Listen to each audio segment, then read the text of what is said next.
And I said, oh, just so I know, who else is auditioning for this?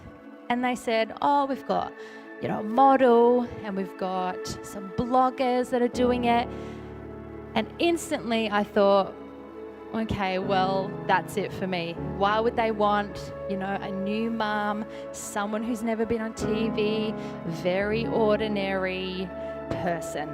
They're going to go with the model, the pretty one. They're going to go with the blogger, the cool one. They called me a week later and they said, MTV loved your audition.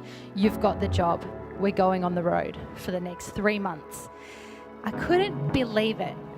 But you know what that told me?